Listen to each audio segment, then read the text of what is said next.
Big breaking news చూస్తున్నాం. కాకినాడ జిల్లాలో దారుణం జరిగింది. చెల్లితో స్నేహం చేస్తున్నాడని యువకుడిని హత్య చేశాడు అన్న 10 రోజుల తర్వాత వెలుగులోకి హత్య వచ్చింది. మృతుడు నొక్కు కిరణ్ కార్తిక్ గా గుర్తించారు. బ్రేకింగ్ న్యూస్ మనం చూస్తున్నాం. కాకినాడ జిల్లా దారుణ హత్య ఇప్పుడు కలకలం రేపుతోంది. రాష్ట్ర వ్యాప్తంగా సంచలనంగా మారింది. చెల్లితో చనువుగా ఉన్నాడని ఓ అన్న యువకుడిని దారుణంగా చంపేశాడు. పార్టీకి పిలిచి పాతిపెట్టాడు. ఏమీ తెలియనట్టు మళ్ళీ హైదరాబాద్కు వెళ్ళిపోయాడు. కానీ దొరికిపోతాను అన్న భయంతో 10 రోజుల తర్వాత చేసిన తప్పును ఒప్పుకున్నాడు. ఈ ఉదంతం లేటుగా వెలుగులోకి వచ్చింది. మృతుడు సామర్లకోట మండలం పి వేమవరం గ్రామానికి చెందిన నొక్కు కిరణ్ కార్తిక్గా తెలుస్తోంది. నిందితుడు కూడా అదే గ్రామానికి చెందిన కృష్ణ ప్రసాద్. తన సోదరితో నొక్కు కిరణ్ కార్తిక్ ప్రేమ వ్యవహారం నడుపుతున్నాడని ఒక అనుమానం పెంచుకున్నాడు. కృష్ణప్రసాద్ ఈ దారుణానికి పాల్పడ్డాడు. గత నెల 24వ తేదీన రాత్రి కృష్ణప్రసాద్ పార్టీకని పిలిచి వేమవరం గ్రామం పక్కనే ఉన్న బ్రహ్మానందపురం గ్రామంలో ఒక లేఅవుట్లో, అది కూడా జగనన్న లేఅవుట్గా తెలుస్తోంది, ఆ లేఅవుట్లో స్నేహితుడి సాయం తీసుకుని కిరణ్ను అత్యంత దారుణంగా కిరాతకంగా గొంతు నులిమి హత్య చేసి శవాన్ని అక్కడే గుట్టల మధ్య పాతిపెట్టి పరారైపోయినటువంటి పరిస్థితి. ఈ హత్యకు సంబంధించి ఇప్పుడు వార్త రాష్ట్ర వ్యాప్తంగా సంచలనంగా మారిన పరిస్థితి. సామర్లకోటలో కాకినాడ జిల్లాలో జరిగినటువంటి ఈ ఘటన తీవ్రంగా సంచలనం రేపుతున్నటువంటి పరిస్థితి. నమ్మించి ఏ విధంగా గొంతు నులిమి చంపాడో ఒక్కసారి మీకు క్లియర్గా ఎక్స్ప్లెయిన్ చేసే ప్రయత్నం చేస్తా. తన చెల్లెలతో ఎక్కువగా ఫోన్లో మాట్లాడుతున్నాడు. నేరుగా కూడా కాదు, లేదంటే చనువుగా ఉన్నాడని కాదు, ఫోన్లో మాట్లాడుతున్నాడంటే ఒక అనుమానం, తన ప్రేమ వ్యవహారం నడుపుతున్నాడంటూ ఒక అనుమానంతో చాలా దారుణంగా ప్రవర్తించినట్టు పరిస్థితుంది. అంతకు ముందు రోజే గొడవ జరిగింది. ఎందుకు నా చెల్లెలతో నువ్వు మాట్లాడుతున్నావు, ఎందుకు నా చెల్లెలకి ఫోన్ చేసి నువ్వు అదే పనిగా మాట్లాడుతూ ఉన్నావు అని చెప్పి క్వశ్చన్ చేశాడు. అయితే ఏం లేదు, నేను ఫ్రెండ్గా భావిస్తున్నానంతే, వేరే ఎలాంటి ఉద్దేశాలు లేవు మీ చెల్లి పట్ల. నాకు నేను అంత తెలుసు కాబట్టి, ఫ్రెండ్ కాబట్టి నేను ఫోన్ చేస్తుంటా మాట్లాడుతుంటా తప్ప నాకు ఎలాంటి ఉద్దేశాలు లేవని చెప్పాడు. అయినప్పటికీ కూడా వినిపించుకోలా. పగ పెంచుకున్నాడు, కక్ష పెంచుకున్నాడు. కక్ష పెంచుకొని మర్డర్కి ప్లాన్ గీసినటువంటి పరిస్థితి ఉంది. ఆ తర్వాత తన కోపం మొత్తం పోయినట్టుగా నటించాడు. నీ పట్ల నాకు ఎలాంటి కోపము లేదు, ద్వేషము లేదు అని మాటలు కలిపాడు, నమ్మించే ప్రయత్నం చేశాడు. 2 రోజుల తర్వాత ఫోన్ చేశాడు. రా సరదాగా మందు కొడదామని చెప్పాడు, సరదాగా పార్టీ చేసుకుందామని చెప్పాడు. చెప్పి పిలిపించి తన ఫ్రెండ్ వినోద్ అనే వ్యక్తితో అతన్ని, కిరణ్ కార్తిక్ అనే అతన్ని పిలిపించి చాలా దారుణం అంటే దారుణంగా ప్రవర్తించినటువంటి పరిస్థితి. లేఅవుట్లోకి వెళ్ళి నిర్మానుష ప్రదేశానికి వెళ్ళి పార్టీ చేసుకుందామన్నాడు. పార్టీ చేసుకోవటానికి ఏమేం కావాలో అవన్నీ కూడా తనే తీసుకొచ్చాడు. తీసుకొచ్చి భుజం మీద చేయి వేశాడు. మనం ఫ్రెండ్స్, ఏవే చిన్న చిన్న గొడవలు జరుగుతూ ఉంటాయి, అవే మనసులో పెట్టుకోకు, రా కూర్చో, మనం పార్టీ చేసుకుందాం. భుజం మీద చేసి ప్రేమ ఉన్నట్టు, ఫ్రెండ్షిప్ చాలా బాగా ఉన్నట్టు నటించాడు. అది కూడా నమ్మినటువంటి కిరణ్ కార్తిక్ అతనితో పాటు కూర్చొని పార్టీలో నిమగ్నమయ్యాడు. పార్టీ అరగంట అయింది, చాలా సరదా సంభాషణ జరుగుతుంది. 30వ గంట అయింది, చాలా సరదాగా మాట్లాడుకుంటూ ఉన్నారు, జోకులు వేసుకుంటూ ఉన్నారు. గంట తర్వాత కొంత మత్తులోకి జారుకున్న తర్వాత మళ్ళీ స్టార్ట్ చేశాడు. ఎందుకు నా చెల్లెలతో నువ్వు మాట్లాడుతున్నావు, మళ్ళీ మొదలు పెట్టేశాడు. నా చెల్లెలకి నువ్వు ఎందుకు ఫోన్ చేస్తా ఉన్నావు, ఎందుకు మాట్లాడుతున్నావు, ఏంటి నీ కథ అని చెప్పాడు. అతను మళ్ళీ కూడా ఇదే మాట చెప్పాడు. ఎలాంటి ఉద్దేశం లేదు, నా మనసులో ఎలాంటి చెడు ఉద్దేశం లేదు, ప్రేమ అంతకంటే లేదు. నేను మీ చెల్లెలకి ఊళ్ళో ఉన్నటువంటి అమ్మాయే కదా, నాకు తెలిసినటువంటి అమ్మాయే కదా, ఫ్రెండ్ కదా అని చెప్పి నేను అప్పుడప్పుడు ఫోన్ చేసి మాట్లాడుతూ ఉంటాను తప్ప వేరే ఉద్దేశాలు ఏమీ లేవని చెప్పినప్పటికీ పగబెంచుకున్నటువంటి, అప్పటి వరకు మంచిగా నటించినటువంటి అతను, ఆ చెల్లెల అన్న మంచిగా అప్పటి వరకు నటించి ఒక్కసారిగా గొంతు మీద చెయ్యి వేసి గట్టిగా అదిమాడు. ఇంకా గట్టిగా గొంతు మీద నొక్కే ప్రయత్నం చేశాడు. అలాగే గొంతు పట్టుకొని నులిమి నులిమి నులిమి అతను కాళ్ళు చేతులు ఆడిస్తున్నాడు. పక్కనే ఇంకొక ఫ్రెండ్ని తోడు తీసుకొచ్చాడు కదా, అతను కాళ్ళు చేతులు పట్టుకోవడం, ఇతను గొంతు నొక్కటం, బలంగా గొంతు నొక్కి నొక్కి గొంతు నులిమి నులిమి చాలా అంటే చాలా దారుణంగా, అమానుషంగా, కర్కశంగా ప్రవర్తించి చంపేసినటువంటి పరిస్థితి. అతను చనిపోయిన తర్వాత ఆ లేఅవుట్లోనే గోతి తీసి ఆ గోతిలో కిరణ్ కార్తిక్ని అందులో పడేసి మట్టి కప్పేసి ఏమీ తెలియనట్టుగా అక్కడి నుంచి మెల్లగా జారుకున్నాడు. ఇది తెలియదు కిరణ్ కార్తిక్కి.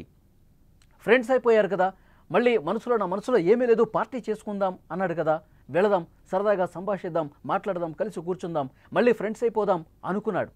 కానీ ఇంత ఘోరానికి తెగబడతాడు, చంపే కుట్ర చేస్తాడు, చంపుదామన్న ఒక ప్లాన్ గీశాడు అని కిరణ్ కార్తిక్ అనుకోలేదు. అటువైపు అసలు ఆలోచనే పోలేదు. నమ్మాడు, ఫ్రెండ్ కదా అని చెప్పి, తన ఫ్రెండు అన్నయ్య కదా అని చెప్పి నమ్మి అక్కడికి వెళ్ళి పార్టీకి వెళితే చాలా దారుణంగా గొంతు నులిమి చంపేసినటువంటి పరిస్థితి. మళ్ళీ అనుమానం రాకుండా అక్కడే పూడ్చిపెట్టిన తర్వాత ఇద్దరు అక్కడి నుంచి వెళ్ళిపోయారు. ఆ తెల్లవారే హైదరాబాద్కి వెళ్ళిపోయాడు. హైదరాబాద్లో తల్లిదండ్రులతో కలిసి ఉంటున్నాడు. హైదరాబాద్లో 10 రోజుల పాటు ఉన్న తర్వాత పోలీసులు కేసు నమోదు చేసి దర్యాప్తు చేస్తున్న క్రమంలో, గాలింపు చేస్తున్న క్రమంలో నేను ఎక్కడయ్యా దొరికిపోతాను అన్న భయంతో, మా ఇంటికి పోలీసులు వచ్చేస్తారు, నన్ను పట్టుకుంటారు, నన్ను జైల్లో వేస్తారు, ఈ భయం పట్టుకుంది. రాత్రిళ్ళు నిద్ర పట్టలేదు.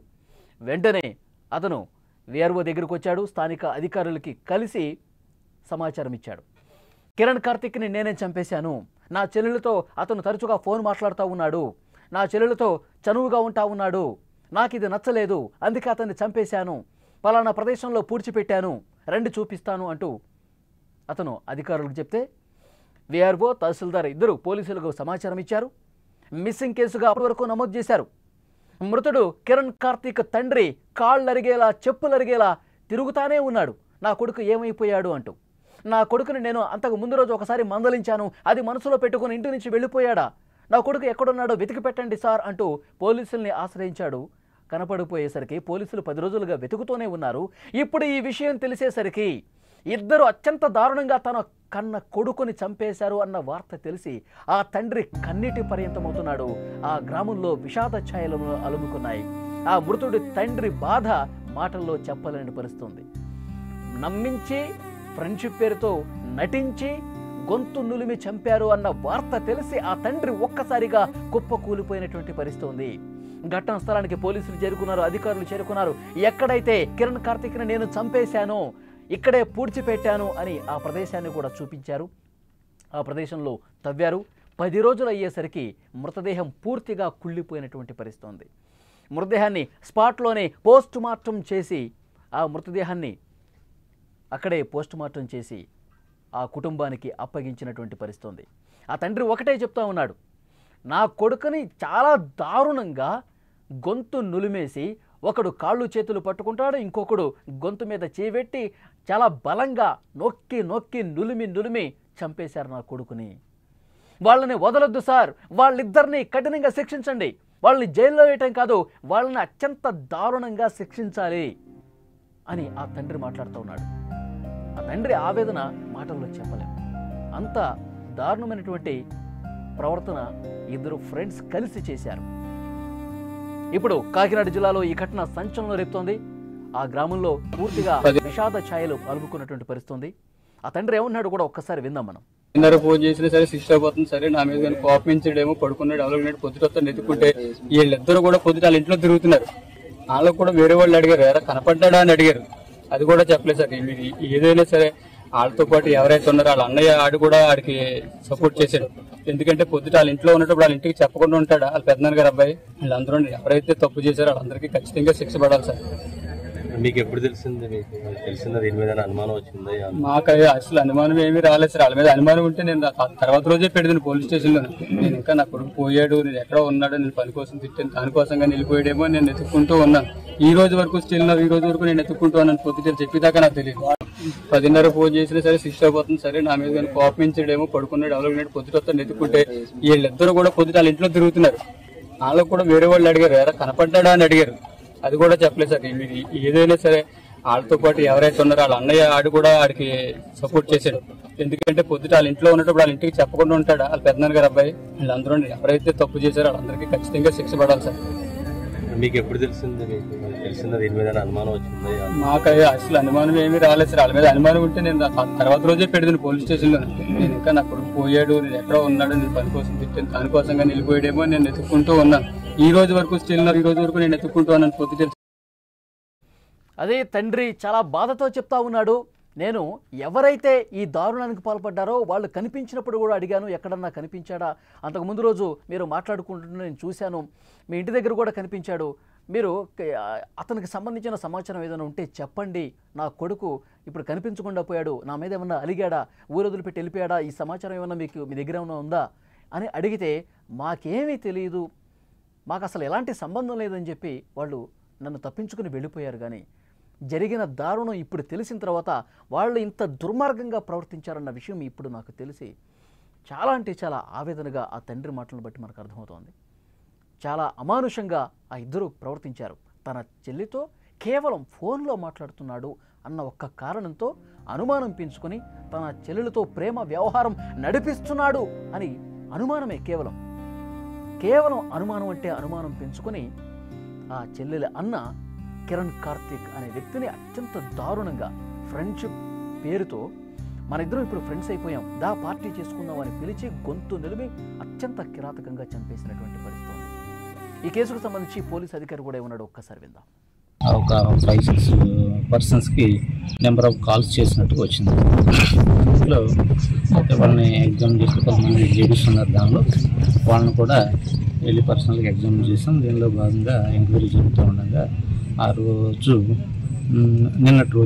నిన్న సాయంత్రం ఇదే గ్రామానికి చెందినటువంటి నోకలకంటి కృష్ణప్రసాద్ సన్ ఆఫ్ నాగభూషణం అన్నట్టు వీళ్ళు హైదరాబాద్లో ఉంటారు. వీళ్ళ అమ్మ నాన్న ఇతను అక్కడ హౌస్ కీపింగ్ వర్క్కి హైదరాబాద్లో ఉంటారు. ఈ మధ్యకాలంలో ఇలా ఇంట్లో వివాహం ఉంటే ఒక 20 డేస్ బ్యాక్ భీమవరం వచ్చారు.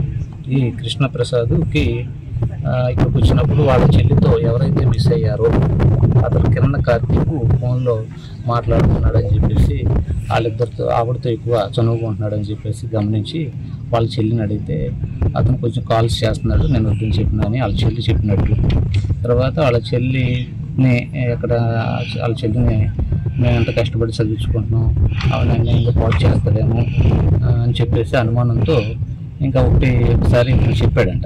ఎవరైతే కృష్ణప్రసాద్ ఉన్నాడో మిస్ అయిన కిరణ్ కార్తీక్ చెప్తే నేను నా ఇష్టం మాట్లాడతానన్న పాయింట్ ఆఫ్ వ్యూలో వీళ్ళిద్దరికీ డిస్కషన్ జరిగింది. దాని మీద పార్టీ ఇస్తానని చెప్పేసి 24వ తారీఖు మిస్ అయిన రోజు నైట్ 9 o'clock తర్వాత ఇదే పొలంలోకి తీసుకొచ్చి మాట్లాడుకుని తర్వాత డిస్కషన్లో ఇతను కృష్ణప్రసాద్ స్నేహితుల సహాయంతో వచ్చాడు. స్నేహితుల పేరు వినలేదు, అదే గ్రామానికి చెందినట్టు. ఆ రోజు ఇంకా డిస్కషన్లో ఇద్దరు కలిపి మెయిన్ కృష్ణప్రసాద్ గుండెల మీద కూర్చుని నేల కింద రాయి ఉంటే నేల మీద కుట్టానని పీకి నులిమి చంపేశానని చెప్పేసి ఆ రోజు చంపేసిన తర్వాత ఇక్కడే ఈ మట్టి పెట్టుకుని మొక్కను పాతి పెట్టేసి ఆ రోజు ఇంటికి వెళ్ళిపోయి తర్వాత హైదరాబాద్ వెళ్ళిపోయినట్టు. నిన్న బయలుదేరి వచ్చి ఈరోజు రైల్వే స్టేషన్లో నైట్ ఉండి. చూశారుగా ఎంత దారుణానికి తెగబడ్డారో. పార్టీ చేసుకుందామని పిలిస్తే గుడ్డిగా నమ్మితే గనక ఇలాంటి పరిస్థితులు ఉంటాయి. ఏ పుట్టలో ఏ పాముందో ఎవరికి తెలియదు, ఎవరు ఎలాంటి ఆలోచనతో మనల్ని పిలుస్తున్నారో తెలియదు. ఒకవేళ పార్టీ అని చెప్పి నిర్మానుష ప్రదేశానికి వెళితే గనక మన ప్రాణాలు పోయినట్టేనా? ఫ్రెండ్షిప్ పేరుతో స్నేహ భావంతో నటిస్తూ ఎవరు ఎక్కడ గొంతు కోసేస్తారో తెలియని పరిస్థితి. మనం ఇద్దరం ఇప్పుడు ఫ్రెండ్స్ అయిపోయాం, రా మనం పార్టీ చేసుకుందాం అని ఎవరైనా పిలిచి నిర్మానుష ప్రదేశానికి వెళ్తే ఇప్పుడు అనుమానించాల్సినటువంటి పరిస్థితి ఉంది. పాత కక్షలు ఏవైనా మనసులో పెట్టుకుని, పాత పగలు ఏవైనా మనసులో పెట్టుకుని మనల్ని అత్యంత దారుణంగా చంపేస్తారా? మనల్ని దారుణంగా చంపేసి అక్కడే పూడ్చిపెట్టి ఏమీ తెలియకుండా అమాయకంగా వాళ్ళ పనుల్లో వాళ్ళు నిమగ్నమైపోతారా? ఎందుకంటే ఇలాంటి ఘటనలు చూసినప్పుడు, ఇలాంటివి ఇప్పుడు కాదు చాలా ఘటనలు జరిగినటువంటి సందర్భాలు ఉన్నాయి. రా మనం ఫ్రెండ్స్, మనం పార్టీ చేసుకుందాం అని నిర్మానుష ప్రదేశానికి తీసుకెళ్ళి, ఎవరూ లేని ప్రదేశానికి తీసుకువెళ్ళి అత్యంత దారుణంగా చంపేసినటువంటి ఘటనలు ఈ మధ్యకాలంలో చాలానే జరుగుతున్నాయి. కాబట్టి ఎవరిని గుడ్డిగా నమ్మద్దు. అతనితో మనకి ఎలాంటి ట్రాక్ రికార్డు ఉంది, అతనితో మనకు ఫ్రెండ్షిప్ గత చరిత్ర ఏ విధంగా ఉంది, గతంలో ఎప్పుడైనా గొడవలు జరిగాయా, గతంలో ఏమైనా పగ పెంచుకున్నటువంటి సందర్భాలు ఉన్నాయా, గతంలో ఏమైనా గొడవలు పెట్టుకున్న సందర్భాలు ఉన్నాయా, ఇవన్నీ కూడా 1-2 సార్లు చెక్ చేసుకోవాల్సినటువంటి అవసరం ఉంది. రా ఇప్పుడు మనం ఫ్రెండ్స్ అయిపోయాం, మనం పార్టీ చేసుకుందాం, మనం చిందులేద్దాం, మనం డ్యాన్స్లేద్దాం, వీఆర్ గుడ్ ఫ్రెండ్స్ అని ఎవరైనా చెప్పి ఏకాంత ప్రదేశానికి తీసుకువెళ్తున్నారు అంటే 1-2 సార్లు ఆలోచన చేయాల్సినటువంటి పరిస్థితి ఉంది అని ఈ ఘటన రుజువు చేసింది.